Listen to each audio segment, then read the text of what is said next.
इस यूनिवर्स के ओरिजिन के संबंध में हमारे वेद उपनिषदों में और आज की मॉडर्न थ्योरीज में काफ़ी समानताएं हैं। आज के साइंटिफिक थ्योरीज में माना जाता है कि ये ब्रह्मांड शुरुआत में एक सिंगल पॉइंट में समाहित था। डेंसली कंप्रेस्ड इस यूनिवर्स ने अपने आप को विस्तार दिया था और हमारे उपनिषदों में भी लिखा गया है कि शुरुआत में ये ब्रह्मांड अव्यक्त था, अप्रकट था।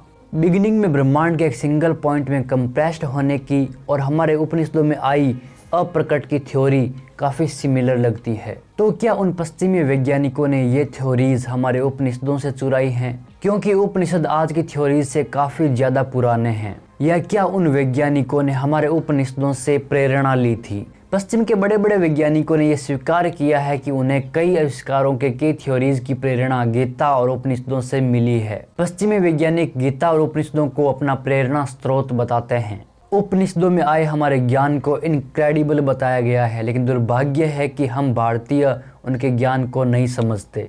आज के इस वीडियो में हम जानने वाले हैं हमारे उपनिषदों में आई अप्रकट ब्रह्मांड की थ्योरी और आज की मॉडर्न थ्योरीज के बारे में।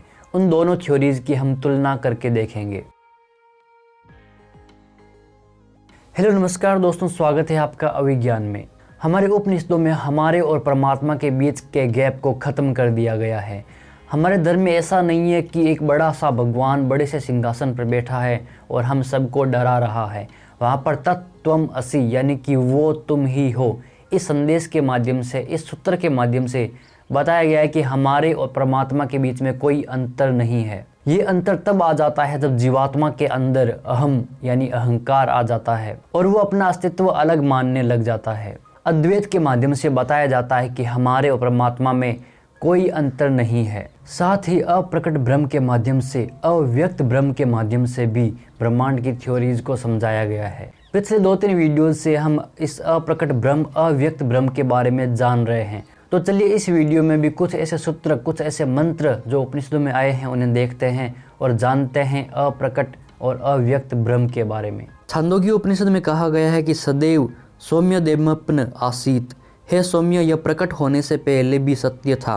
वृद्ध अरण्यक में भी कहा गया है कि उस समय यह अप्रकट था। इससे सिद्ध है कि स्थूल रूप में प्रकट होने से पहले यह संपूर्ण जगत अपने कारण में शक्ति रूप से विद्यमान रहता है और वही सृष्टि काल में प्रकट होता है।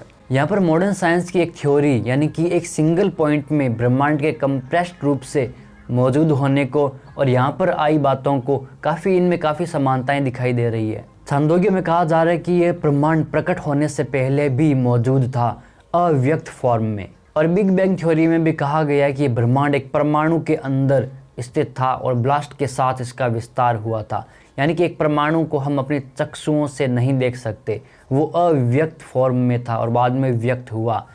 क्या बिग बैंग थ्योरी में जो ये थ्योरी आई है ये हमारे उपनिषदों से इंस्पायर्ड थी? ब्रह्मसूत्र में एक सूत्र आता है, अस्वद पदे सानेति चैन धर्मांतरेण वाक्य से साथ, यानी कि उत्पत्ति के पहले इस जगत को असत या अव्यक्त बतलाया गया है। तैत्तिरीय उपनिषद में कहा है कि असद्वा इदमग्न आसीत ततो वे सद जाय तदात्मानम स्वयं कुरुत तस्मात् सुकृत मुच्यते, यानी कि यह सब पहले असत ही था, उसी से सत उत्पन्न हुआ, उससे स्वयं ही अपने आप को इस रूप में बनाया, इसलिए उसे सुकृत कहते हैं। यहाँ पर जो पहले असत ही था, इसका अभिप्राय यह नहीं है कि यह जगत प्रकट होने से पहले नहीं था, क्योंकि इसके बाद आसीत पद से उसका होना कहा गया है।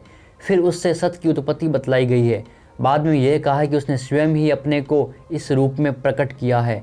अतः यहाँ यह समझना चाहिए कि धर्मांतर की अपेक्षा से उसको असत कहा है। अर्थात प्रकट होने से पहले जो अप्रकट रूप में विद्यमान रहना धर्मांतर है, इसी को असत नाम से कहा गया है, उसकी अविद्यमानता बताने के लिए नहीं।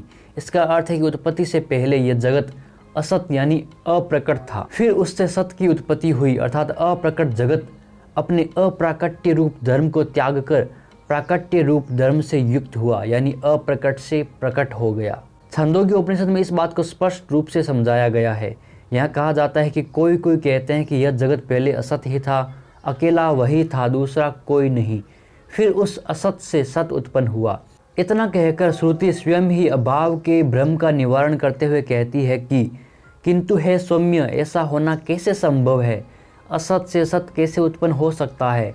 अर्थ यह है कि अभाव से भाव की उत्पत्ति नहीं हो सकती, इसलिए यह सब पहले सत्य ही था, यह श्रुति ने निश्चय किया है। कुल मिलाकर कहें तो ये ब्रह्मांड अव्यक्त रूप से पहले भी मौजूद था और बाद में इसने अपनी इच्छा से अपने आप को व्यक्त किया था। यहाँ पर क्लियरली आप देख सकते हैं कि बिग बैंग थ्योरीज और दूसरी थ्योरीज उपनिषदों की इन थ्योरीज से, इन मंत्रों से इंस्पायर्ड है। इसको और अच्छे से समझाते हुए हमारे उपनिषदों में सूत और कपड़े का उदाहरण दिया जाता है।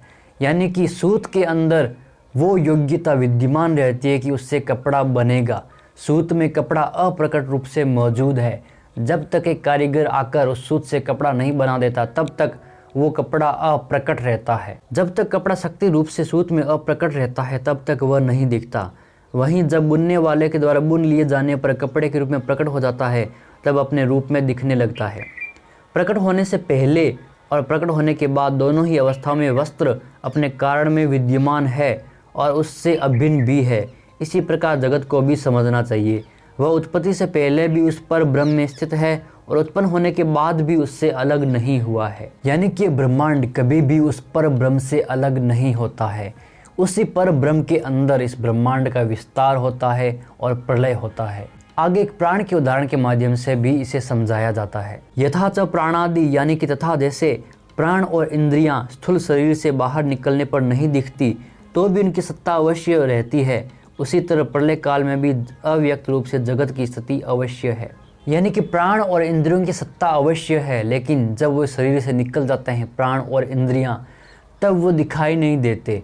उनका वो स्वरूप या वो रूप दिखाई नहीं देता जिसकी हम कल्पना करते हैं। इसका अर्थ है ये नहीं है कि वो है ही नहीं, वह ज़रूर हैं लेकिन अप्रकट फॉर्म में। यानी कि इस ब्रह्मांड के प्रलय काल के समय भी ये ब्रह्मांड स्थित रहता है अव्यक्त रूप से। आगे छंदोग्य में कहा गया कि तत्त्वमसि श्वेत केतु, यानी हे श्वेत केतु तू वही है। अयमात्मा ब्रह्म, यानी कि यह आत्मा ब्रह्म है।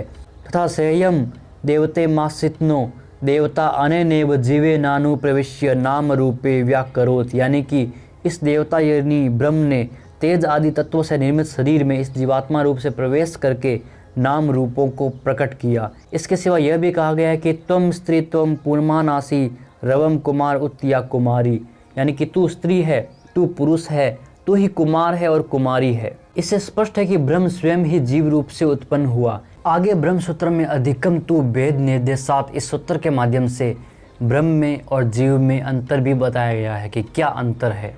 यहाँ कहते हैं कि ब्रह्म जीव नहीं है, उससे अधिक है, क्योंकि जीवात्मा से ब्रह्म का भेद बताया गया है। वृहदारण्यक उपनिषद में जनक और याज्ञवल्क्य के संवाद का वर्णन है। वहाँ सूर्य और चंद्रमा और अग्नि आदि देवी ज्योतियों का और वाणी आदि आध्यात्मिक ज्योतियों का वर्णन करने के बाद इनके अभाव में आत्मा को ज्योति यानी प्रकाशक बताया गया है। फिर उस आत्मा का स्वरूप पूछे जाने पर विज्ञान में जीव को आत्मा बताया। फिर आगे कहते हैं कि यह जीव सुसुप्ति काल में बाहर भीतर के ज्ञान से शून्य होकर पर ब्रह्म परमात्मा से संयुक्त होता है। बाद में मरण काल की स्थिति का निरूपण करते हुए बताया है कि उस पर ब्रह्म से अधिष्ठित हुआ ये एक शरीर से दूसरे शरीर में जाता है। इससे जीव और ब्रह्म का भेद स्पष्ट हो जाता है। इसी तरह आगे कहा है कि जीव रूप से ब्रह्म का प्रवेश करना नहीं, अपितु जीव के सहित ब्रह्म का प्रवेश करना है। ऐसा मानने से ही श्वेताश्वतर उपनिषद में जो जीव और ईश्वर को एक ही शरीर पर वृक्ष रूप रहने वाले दो पक्षियों की भांति बताया गया है वह संगत होता है। कठ उपनिषद में भी जो द्विवन का प्रयोग करके हृदय रूपी गुहा में प्रविष्ट दो तत्वों जीवात्मा और परमात्मा का वर्णन किया गया है, उसमें जो सर्वज्ञ और अल्पज्ञ विशेषण देकर दो अजन्मा आत्माओं जीव और ईश्वर का प्रतिपादन हुआ है। और श्रुति में जो परब्रह्म परमेश्वर को प्रकृति और जीवात्मा दोनों पर शासन करने वाला कहा गया है, इन सब वर्णनों की संगति भी जीव और ब्रह्म में भेद मानने पर होती है। अंतर्यामी ब्राह्मण में जीवात्मा को ब्रह्म का शरीर कहा गया है। मैत्रेयी ब्राह्मण में परमात्मा को जानने और ध्यान करने योग्य बताया गया है। वह जगत का कर्ता धर्ता और संहर्ता परमेश्वर जीव नहीं, अपितु उससे अधिक यानी जीव के स्वामी हैं। तत्त्वमसि अयमात्मा ब्रह्म इत्यादि वाक्यों द्वारा जीव को ब्रह्म रूप बताया गया है। वह पूर्व वर्णित कारण और कार्य की अनन्यता को लेकर है। परमेश्वर कारण है और जड़ चेतन वाला जगत उसका कार्य है। कारण से कार्य अलग होता है क्योंकि वह उसकी ही शक्ति का विस्तार है। इसी दृष्टि से जीव भी परमात्मा से अभिन्न है, फिर भी उसमें स्वरूपता भेद तो है ही। जीव अल्पज्ञ है और ब्रह्म सर्वज्ञ। ब्रह्म नित्य मुक्त है, अतः अपना अहित करना, आवागमन के चक्र में अपने को डाले रहना आदि दोष उस पर नहीं आते हैं। जिस तरह परमेश्वर चेतन, ज्ञान स्वरूप, आनंदमय और सबके रचयिता होने के कारण अपनी अपरा प्रकृति के विस्तार रूप पत्थर, काठ, लोहा और सोने आदि निर्जीव जड़ पदार्थों से भिन्न है, केवल कारण रूप से उन वस्तुओं में अनुपात होने के कारण ही उनसे अभिन्न कहे जाते हैं, उसी तरह अपनी परा प्रकृति के विस्तार बुद्ध जीव समुदाय से भी वे भिन्न हैं, क्योंकि जीव अल्पज्ञ और सुख दुख का भोक्ता है और परमात्मा सर्वज्ञ, सर्वशक्तिमान, सर्व आधार, सर्वनियंता और सुख दुख से परे है।